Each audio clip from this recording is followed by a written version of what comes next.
Big news from the Centers for Disease Control that could have major implications for schools who are looking for guidance on how to safely and quickly open their doors to more students. The CDC now saying schools only need to enforce a 3-foot distance between students instead of the previous 6-foot social distancing guideline.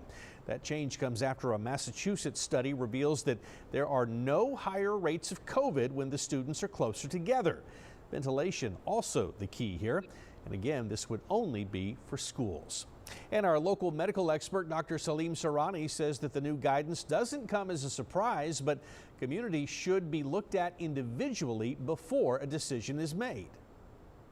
If your community transmission is low, then you can cut down the distance as long as you're wearing the mask, washing your hand, and keeping the distances between the students and the teachers 6 feet, and among the staff 6 feet. But if your community transmission is high, then those things doesn't apply. So Dr. Sarani says that national guidelines like this one can pose a challenge to some communities when not applied thoughtfully.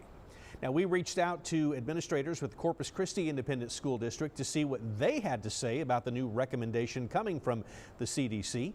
And a spokesperson with the district told us that they are reviewing current CDC guidance to gauge how it fits into our established protocols to safeguard health while supporting learning. Currently, CCISD is reviewing the new guidelines, but again, no immediate changes to current guidelines will be made.